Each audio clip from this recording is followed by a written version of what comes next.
Yeah, go on mute for now. What's that? Just go on mute until you hear me introduce you. Okay.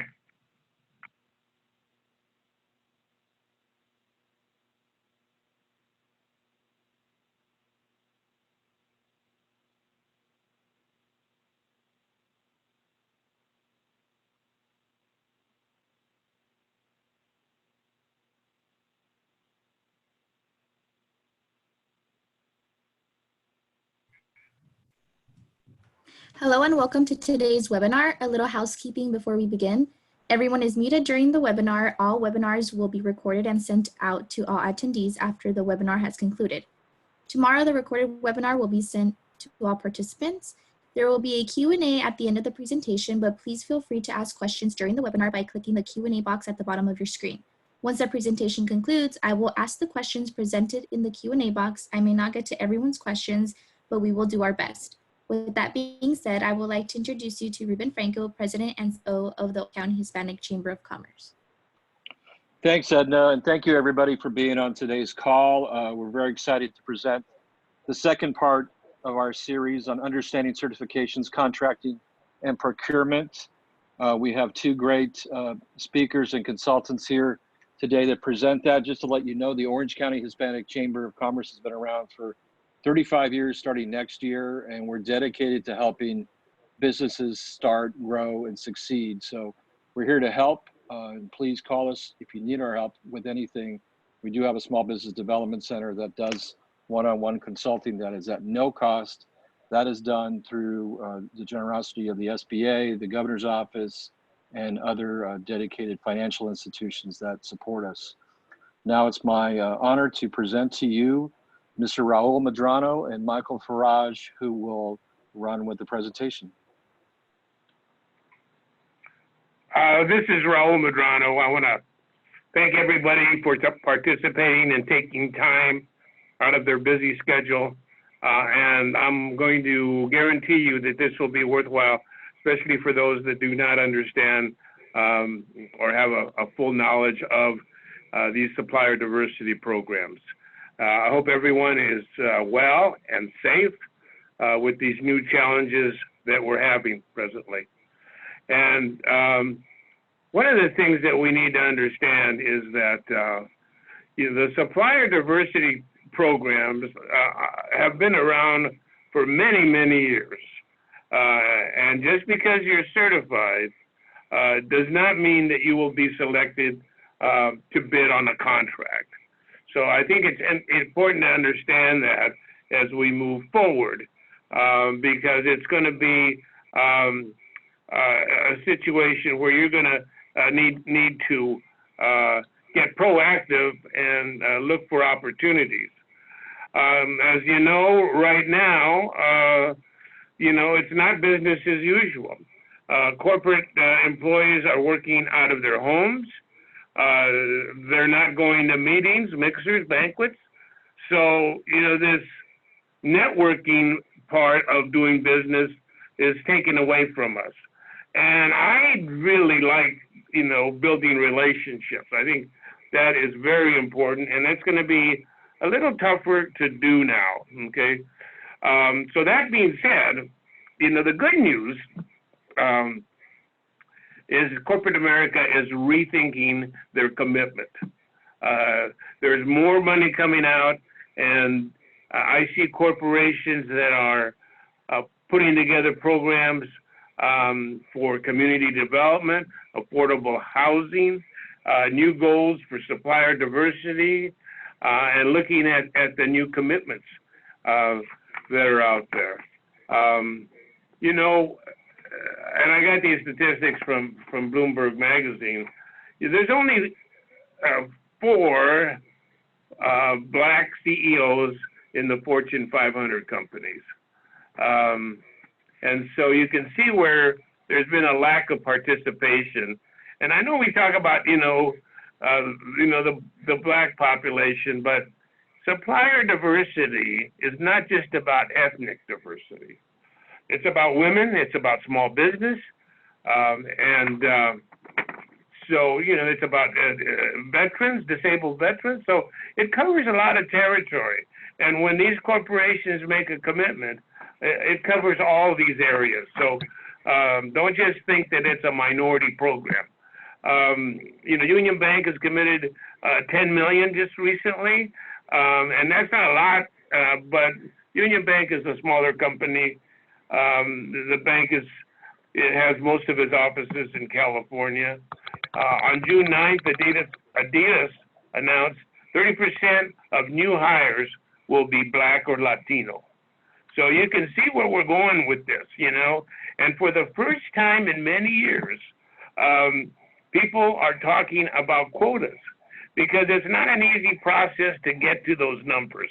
You just think, well, we're going to say we're going to do that, and it's going to automatically happen. Well, the quotas will get you there, but there's some legal issues regarding quotas also. Okay, so part of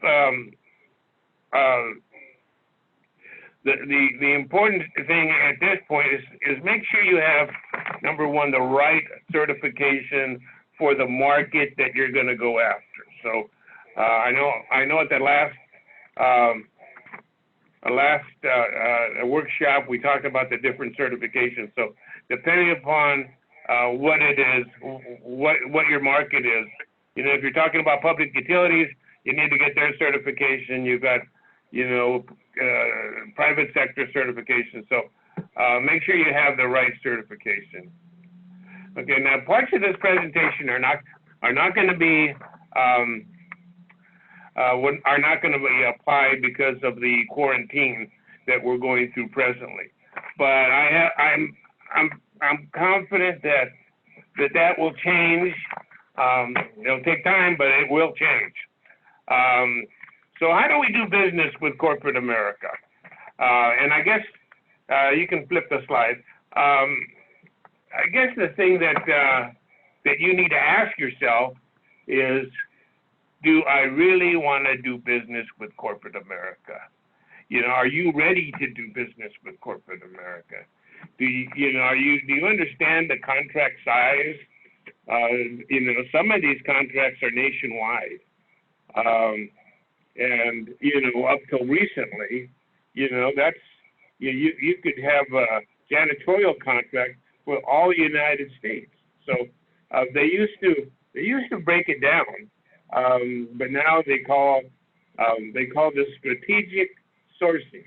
And strategic sourcing basically is they bundle all the contracts. So instead of having, say, janitorial for Southern California and then one for Northern and so on and so forth, they have one big contract. I have a good feeling that that's going to be an area that could change if a corporation is serious about doing business with smaller companies. So that might change. But right now, you have to look at the contract size, the financial commitment to do those large contracts. That's something that you need to consider, because usually these companies pay in 60 days. So I always tell people, you should have 90 days. So if you're billing that $100,000 a month, you should have $300,000 to handle that one contract. So or a line of credit, or other credit that can help you to perform on the contract.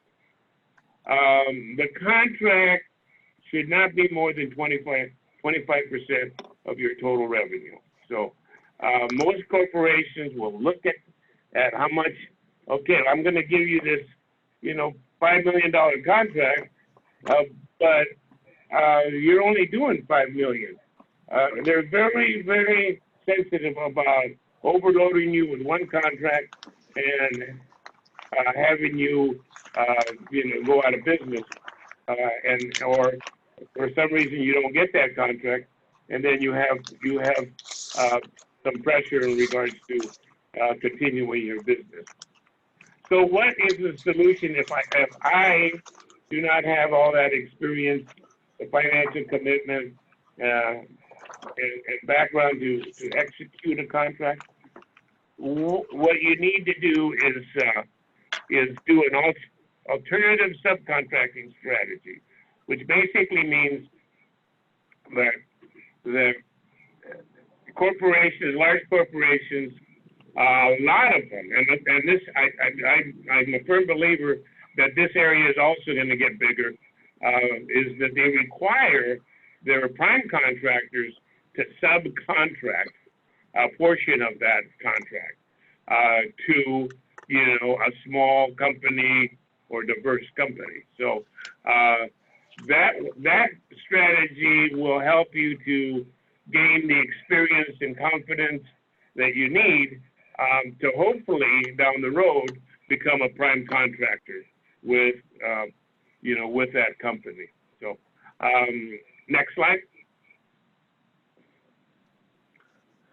Not all corporations are the same. Okay, so every corporation, their commitments will vary. Some will take it very, very seriously and understand, what the commitment is, and what they're trying to do, obviously, if they understand supplier diversity, is the business case for supplier diversity, meaning that by doing supplier diversity, by inviting a diverse companies to bid on the contracts, that they are going to provide those companies with resources. Those companies are in turn hopefully become customers of their companies, and so the cycle continues. They keep investing, and these companies keep coming back and working with the various corporations. So the way I usually can tell whether a corporation is committed to supplier diversity is how many people they have on their diversity team. If it's a major national corporation doing business, in the United States nationally, and they only have 2 people doing supplier diversity, you kind of have an idea that they're not serious about it because 2 people can't even answer the phone calls that they're getting. So that's the way I take a look at it. Because what you want to do is you want to work with these companies that are really aggressive in doing supplier diversity and understand that it's not welfare. It's not a giveaway program. It is a program to provide services to their company. Usually they're very competitive and the pricing is good, and then it also gives them access to the market. A lot of them do not understand that. Okay, so you might want to take a look at the percentage of contracts that they have with diverse firms.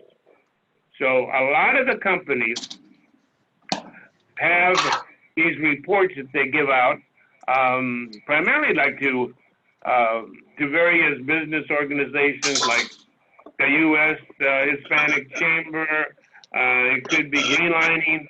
So try to get and find out, what those percentages are. Most companies will share that with you. Okay.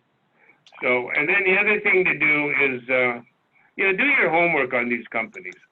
By homework, find out, how do they buy? Is it national? Is it regional? Are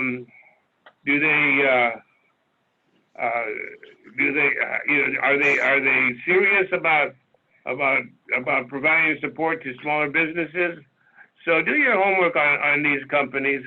Find out, how they contract, how they purchase their items, and again, if you do some of this work, you will find that you'll have more luck with some of these corporations that are more user friendly to smaller companies. Next slide, please. Hello. Next slide. Okay, here we go. Marketing. This is one of the slides that probably does not pertain at this point, but it will, okay? One of the things that I think you need to know about, doing business is, make sure that you love what you do, okay? Make sure that you enjoy doing what you do. When you wake up in the morning, is it a challenge to get to work, or is it something that you can't wait to get to work? So, this is really important. I mean, I can't tell you how important it is to love what you do, and that's not easy, okay? Because, there's a lot of different businesses out there. Everyone's different. And, I'm fortunate that I thoroughly enjoy doing what I'm doing, okay? I feel I'm making a difference. When I wake up in the morning, it's not, oh man, do I have to go to work again? No, I want to get there, okay? So, the marketing that I have done, and this is not, this has worked for me, and it might not work for everybody, but this is really something that has really worked for me. Is building relationships, okay? And it's a little tougher to do right now because we're all staying at home and not going to events. But build relationships. Join your business organization.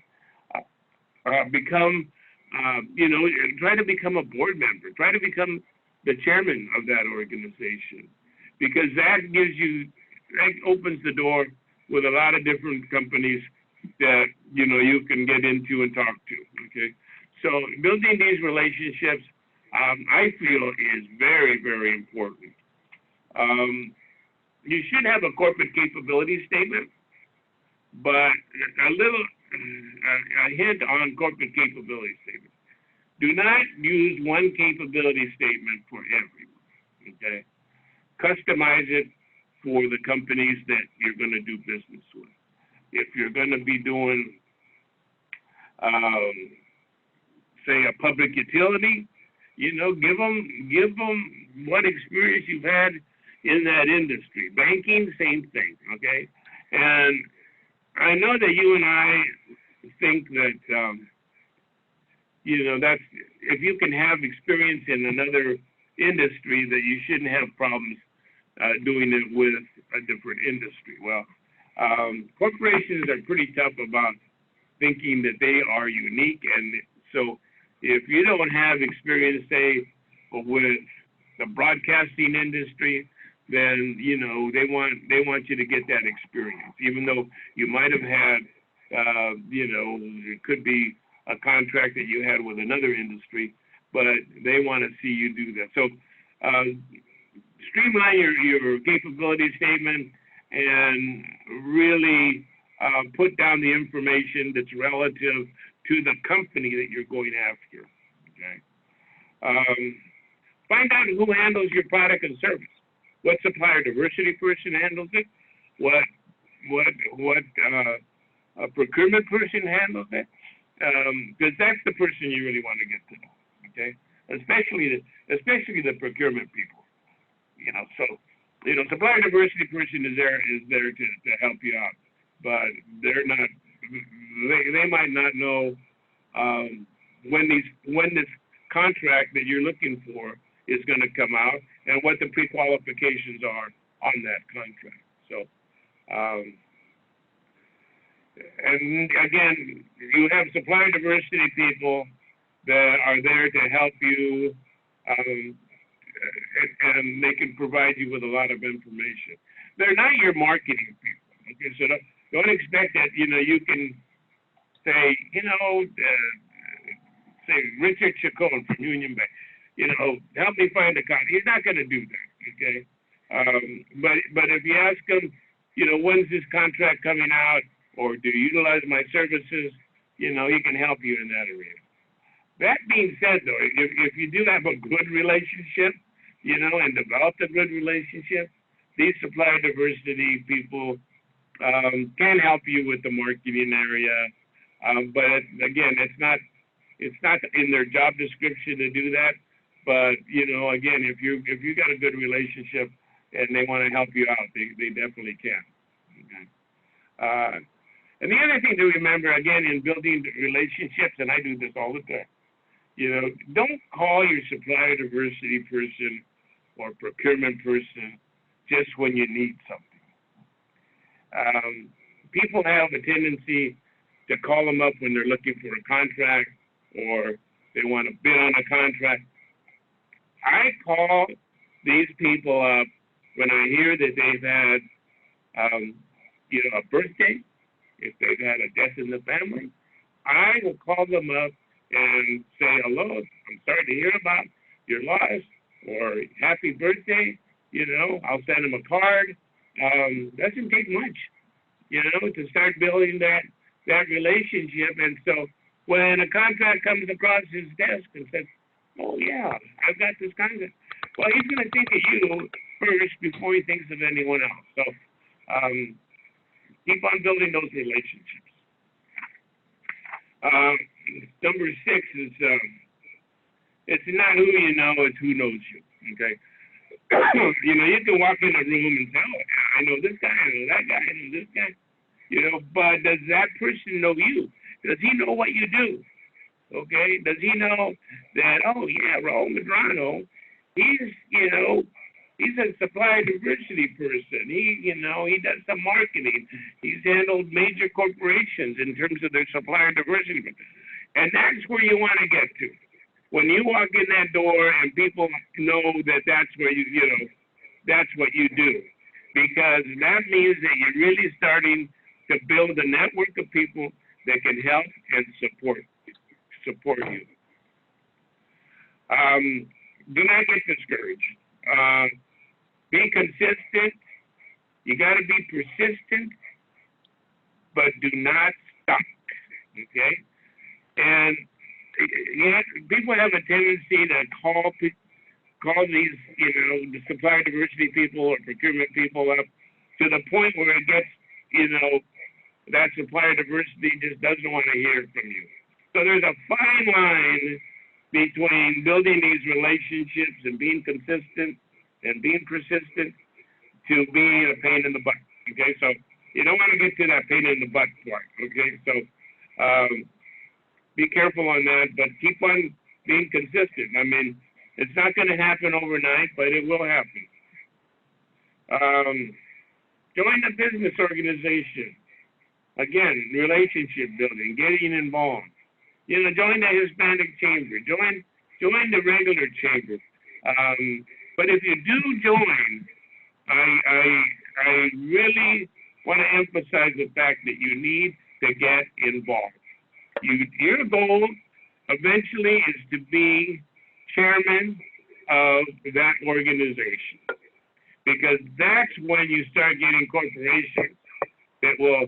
You don't have to talk to them about seeing. They'll talk to you about seeing. You know, so I'm the past chair of Orange County Hispanic Chamber and past chair of California, and I'll tell you that being involved as the chair of these organizations has given me so much exposure that it's still today paying off. I still get referrals from different companies, and you know it's important that you really keep in touch with these companies, because they change and evolve. You know, the supplier diversity person or procurement person that was there last year, you know, there's a good chance he might not be here this year. So, or he got promoted, or he left for another company. So, give that some thought when you're trying to build relationships. Number 9 doesn't really pertain right now because we're not seeing a lot of people, but when you do, dress for success. Impressions, perceptions are very, very important. So, you know, you know, if you're in construction, don't go in there like you just got off the construction site. Dress professional. You know, wear a nice jacket, a dress shirt. You know, some shoes, shiny shoes. You know, look like you are a professional and you are successful. Practice your people skills. Okay, I can't tell you how important this is. I don't care if you know how to do and provide that product or service that you have, and how long you've been in business. But if the person you're doing business with does not like you, he's not going to do business with you. Plain and simple. You know, people like to do business with people they like. I mean, assuming everything is equal, you know, and I got one person that I get along real well, and you know, we've got the ability to work together versus somebody who's a pain in the butt. And you know, there's always a thorn on my side, even though he's been in business for X amount of years, probably you know, can provide the product I'm looking for. So, you know, think about that as you're building relationships with these corporate people. I recommend a book that I've had probably for 60 years. It's How to Win Friends and Influence People by Dale Carnegie. Pick that up. That'll give you so much insight into dealing with people and getting, you know, getting your way in terms of dealing with contracts and dealing with people. So I would recommend that highly. How to Win Friends and Influence People. Okay, next slide. Qualifications. Know what the pre-qualifications are on that contract. What are they requiring? What kind of, you know, you have to be in business for X amount of years. You know, financially, do you need to have, you know, a line of credit to handle it? You know, do you have to have experience in their industry? So find out what those pre-qualifications are, so you don't waste your time going after some of these contracts that you don't have a chance of getting a contract. So pre-qualifications are always important, and that's also a way to limit participation by smaller companies. So sometimes when we look at the pre-qualifications, they might have pre-qualifications that really are a little over and beyond what they really need realistically. So sometimes we need to look at those pre-qualifications and question what those pre-qualifications are, because we don't want to, you know, exclude companies for pre-qualifications that they don't need for the contract. So number two is a very important point. Know your competitors' qualifications. You know, I mentioned doing your homework with the corporation that you want to do business with. Well, do your homework with your competition. You know, search and find out what kind of contracts they're getting. Do they have any infrastructure that maybe I don't have? Maybe they have on-site IT where they can report any problems, any kind of communication that they might have that might enhance their ability to provide you know, additional services that other companies don't have. Okay, you know, and that also goes for number three, the new technology in your field. You know, do a review of what's out there. Are you still using old technology, or have you upgraded, you know, and have the technology you need to do a professional job, just like your competition does? Okay. So, okay. Next slide. We talked about shared corporate presentations. Okay. And what this is, basically, I've included two slides from two different corporations. One is CBS, and the other one is from NBC, NBC Universal. And you can see here what they're looking for. And it's coming right directly from them. and from a presentation they did when I was there at the workshop. So, they're talking about certified. Are you certified by a recognized local, state, national advocacy organization? So that's an important area. Get certified. And again, the SBDC is here to help you in that area, along with the corporate capability statement. That's something that we can do and help you with at no cost to you. So, you can't beat that. Can your business effectively fill CBS's need?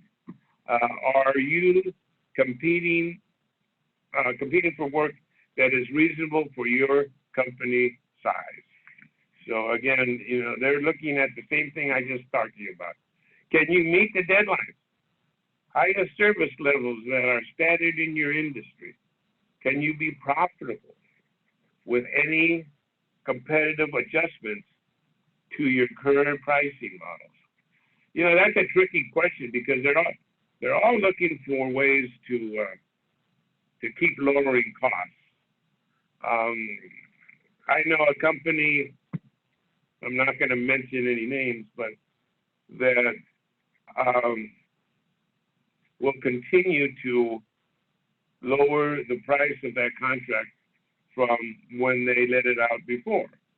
So they have an adjustment that they make on the contract saying, this is the number we have to have this year, which is obviously lower from the contract they had previously.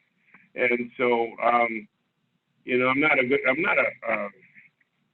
don't think that's a good policy because sooner or later you're going to get to the point where you're getting a contract that is not that's not providing you with the service that you need. So, but that's the way these companies operate. And for the procurement people, if they don't make those numbers,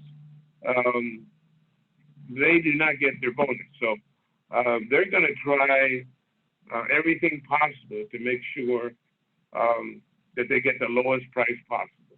So, and sometimes you can't do it, right?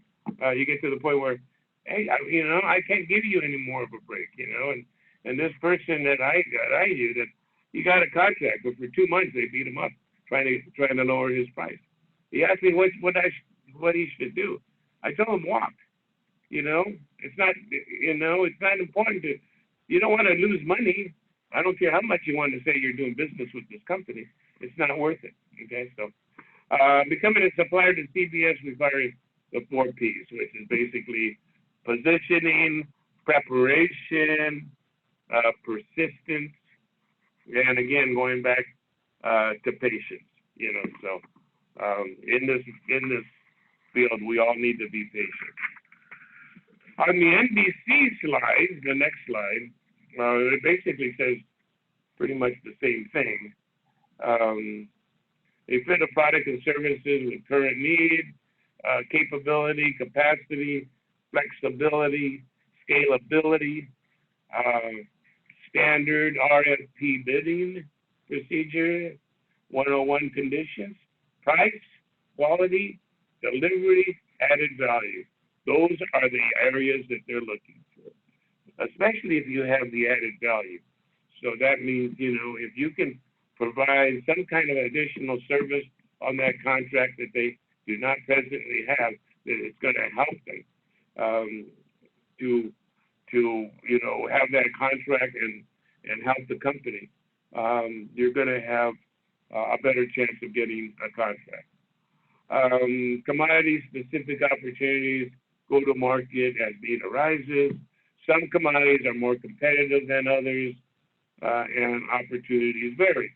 So yeah, when you get to some commodities and some industries, they are probably there are areas where they're overloaded. As an example, in the employment services area, temporary employment services, there's like way too many companies in that arena, that are small or diverse companies. And so You need to find. I'm not saying not to go after the business, but if they have 10 qualified, diverse companies, it's going to be a little tougher, and you're going to have to probably be a little bit more patient in terms of getting your contract opportunity. And that's where your supplier diversity person can help, because he knows what they're looking for. And he can also tell you what areas that they need a diverse supplier. So that relationship that you have with that supplier diversity person is very, very helpful. And again, there's probably a multitude of there's these these companies that sell promotional products, like keychains and hats and all that. There's plenty of those companies. So be careful what you get involved in. All right, well, that concludes my presentation. We have some contact information there for Michael and myself. Feel free to give us a call, okay? If you have a question or you don't want to get involved with the SBDC and the services that we provide, give us a call. Again, these services are at no cost to you, and it's a way to get involved and get certified and start building your company. Thank you very much. Michael, you have anything to add? Yes. Thank you, Raul, and thank you, the SBDC and the Chamber. Like Raul said, these are free services to you, and we encourage you to complete the series also. We have 2 more workshops with a couple special guests coming up, and so complete the series, save our contact information, and we can help. So.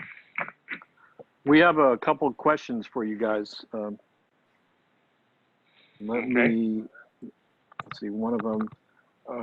How are qualified opportunity zone businesses being prioritized in supplier diversity programs? Our qualified opportunity. I'm not sure I understand what the qualified opportunity zone is, or what you're talking about in there. I know that when it comes to supplier diversity and supplier diversity programs, they are very interested in making sure that all segments of the population get opportunities. So when they look at their supplier diversity numbers, they want to make sure that African American companies, Hispanic-owned companies, Asian companies, women. I forgot to mention LGBT. That's a big number too. So it's and opportunity zone. I'm not sure what you mean by opportunity zone, but I know that they're interested in, of course, providing economic stimulus.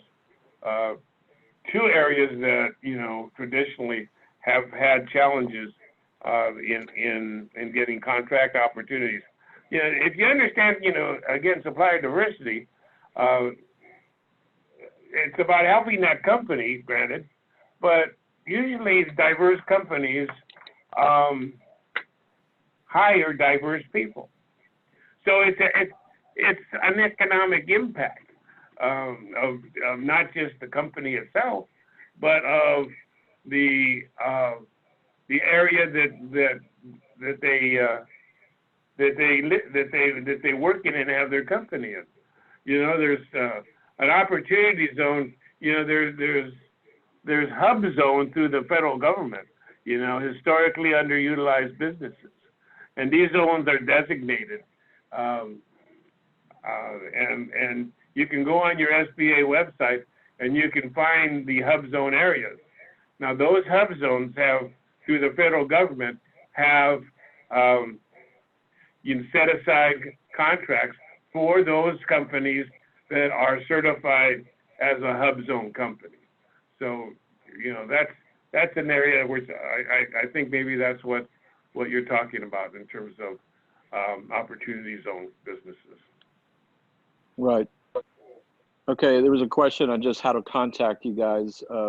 We do have your contact information up there, as well as your phone numbers and emails and stuff, and that's how anybody can talk. If you have any needs for services, RFPs, whatever kind of questions that you have on bid guidance, please contact Raul or Michael, and their contact information is up on the slide. Here's another question for you guys. With larger companies that require subcontracting, does the subcontractor have to be certified as well? Yes. In most cases, yes.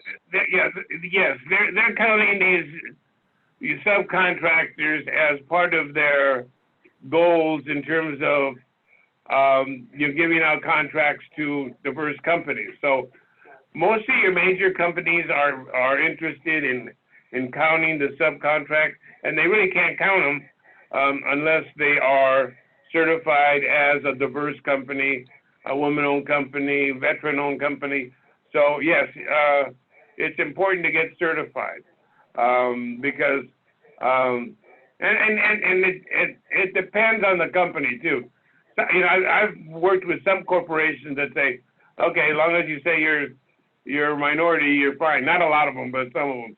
And other ones will say, oh no, you got to get certified. So just for your own good and for your own, I would always be certified, because you never know when you're going to run across an opportunity and they're going to say, okay, in order to bid on this contract that's coming out in a couple of weeks, you need to be certified.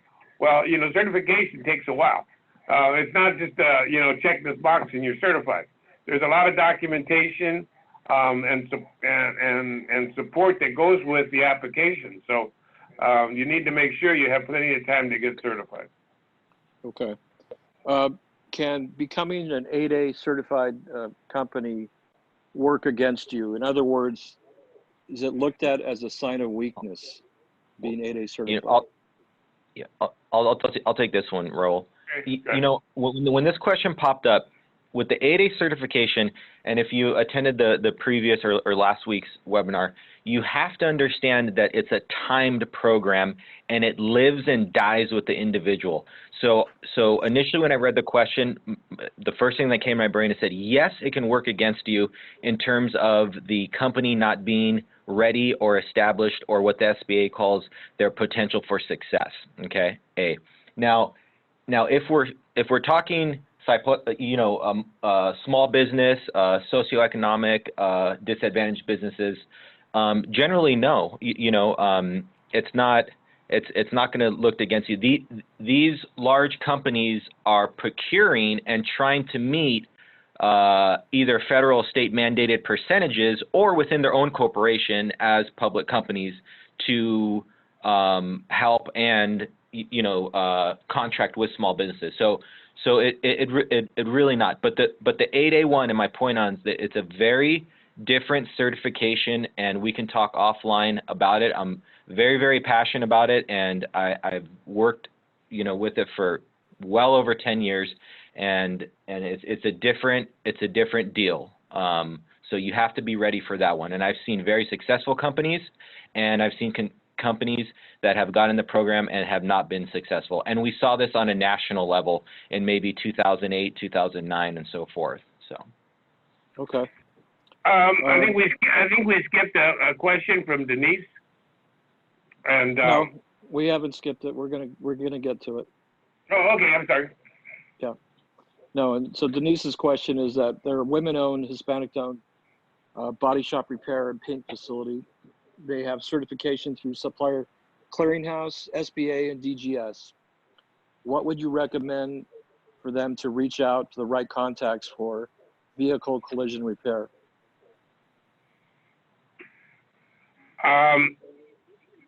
The toughest part of all this, and I mentioned this before, you know, getting certified doesn't guarantee contracts coming in right away. You have to work it. And that's where, you know, the relationships come in.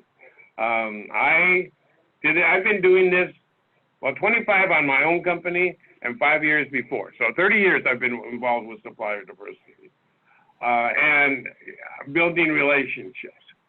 So all I can say is build relationships as much as you can.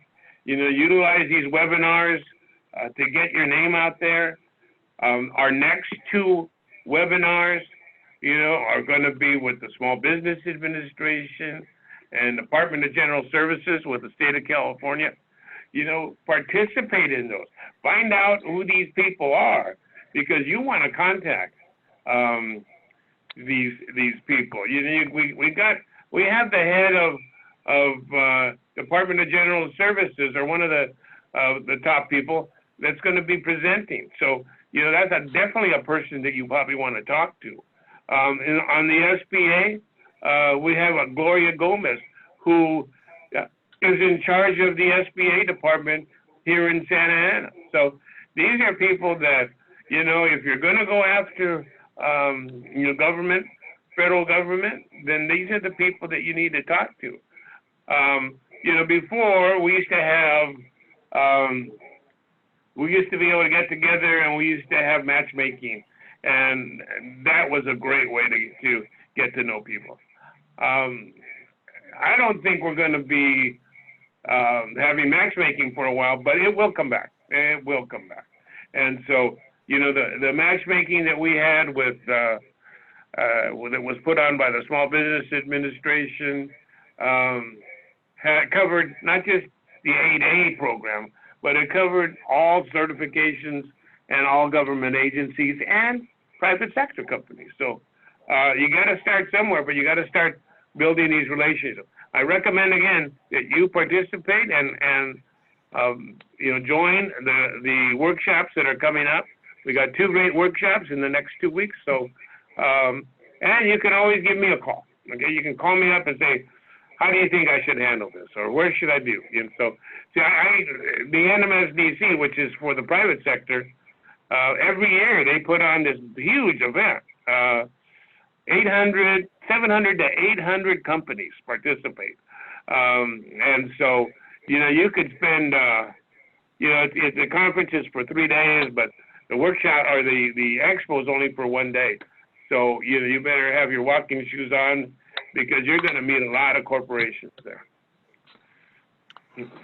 Here's another question. If you get certification with the state of California, do you also have to get individual certifications for each county and for each city if you're doing business there as well?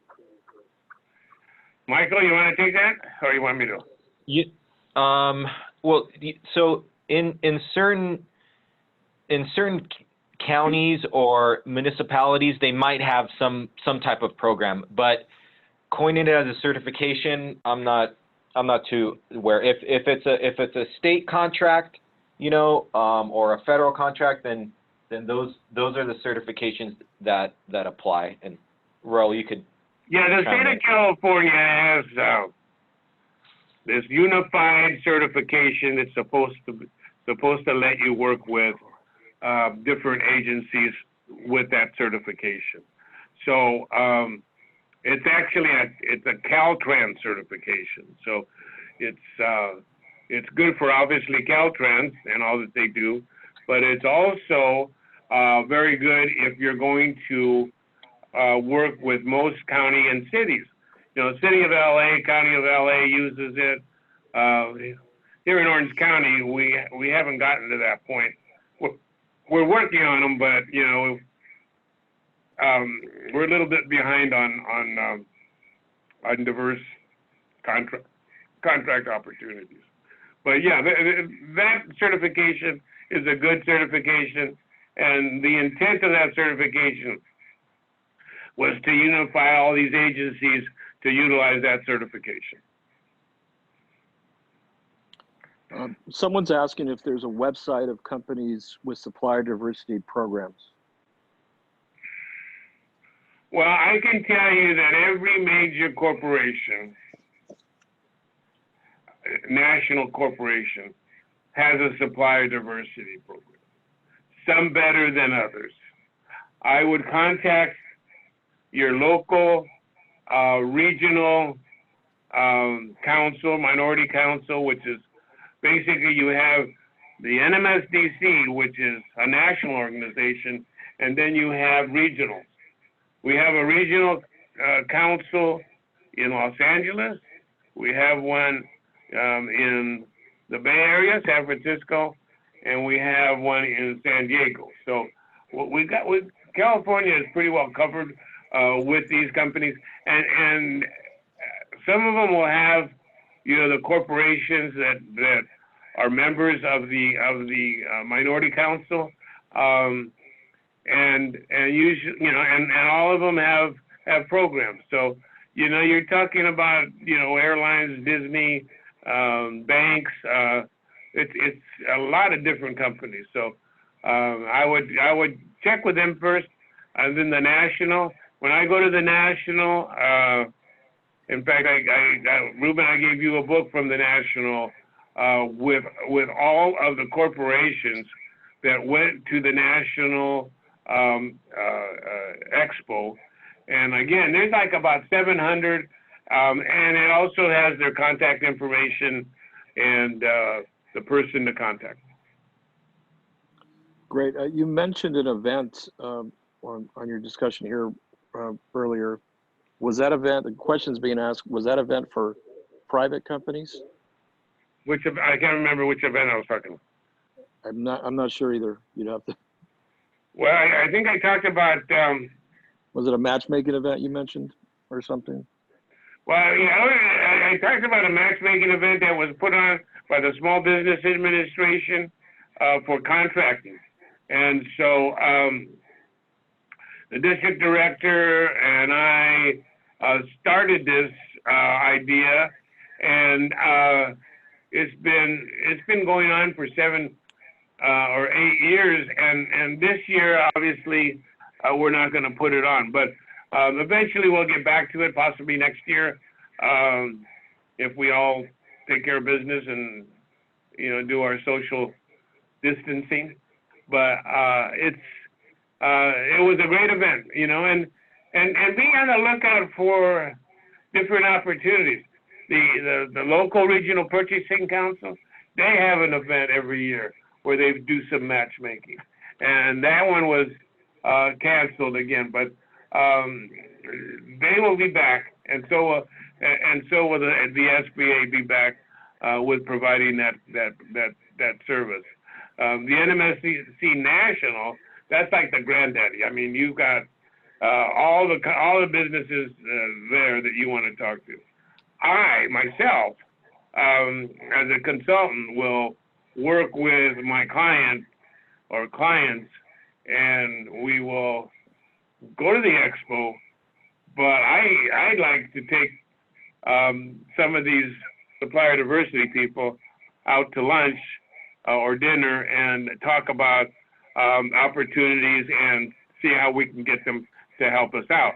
That expo, like I said, has, you know, minimum of 700 companies, and probably about 3,000 diverse companies attend.